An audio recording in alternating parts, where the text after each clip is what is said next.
Slavery. Widely different perspectives. When a Western person asks whether Islam approves of slavery, my answer is a definite no. What Islam has is a system that is akin to slavery, as the American sport, which involves players hold an oval ball tight to their chests and fight against their opponents wearing metal helmets, is akin to football. They call it American football when it is everything but football. It should have a different name. The same is the case with Islam. It has a system which is everything but slavery, even though it involves that some people are called slaves. Anybody who knows something about slavery realizes that a slave loses his humanity and becomes an object whose owner can do whatever takes his fancy. A master could kill his slave to relieve his own boredom, or he may torture him to death or work him day and night. Such is the underlying rule of slavery. These are not isolated cases, but basics of slavery, as anyone who saw the film 12 Years a Slave or Django Unchained clearly knows. Do you remember the scene in which dogs are eating slaves alive? Do you remember that? Now, do you realize that this actually happened?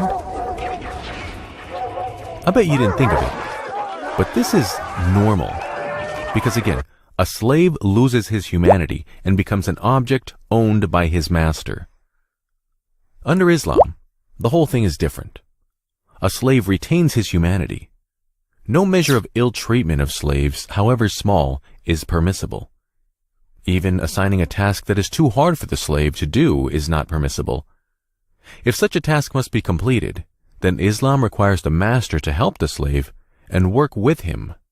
Such was the commandment of Prophet Muhammad. Do not charge them with tasks they cannot fulfill. If you do, then help them. These are better work conditions than those endured by countless employees of some multinational companies. Moreover, a slave should be given of the same food and clothes as the master. The Prophet says, "Your servants are your brethren, whom God has placed under you. Whoever has a brother under him should feed him as he eats, and give him clothes as he wears." It may be said, "Still you are called a slave, aren't you? It is better to be free, even if you have to endure worse conditions. A free bird is better than one in a golden cage." This is perfectly true. Therefore, God has given slaves the right to be free themselves. What? Are you kidding me? You are kidding, right? No, I am not. Under Islam, a slave could enter into a contractual agreement with his master, giving the master an agreed amount of money in return for the slave's freedom. Wait, does this mean that a slave can be financially independent? Answer is yes. Now, do you still think that this system has any comparison with modern slavery? Under modern slavery, a free person is made to work throughout his entire life in return for pittance granted by multinational companies whose profits are in tons of billions of dollars. They are practically slaves.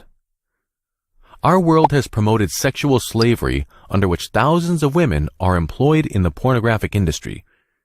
These women are given long-term contracts that pay 90% of them hardly enough to live on and educate their children. Most of the so-called sex workers have acknowledged that their work undermines their future as it gives them no chance to take up any respectable employment. They are practically slaves. Do you know that the United States enslaved 4 million innocent Africans and placed them under the conditions I have described? In terms of today's money, a slave was sold for $12,000. By 1850, American slaves then represented what was equal to 1/5 of the national wealth of the United States.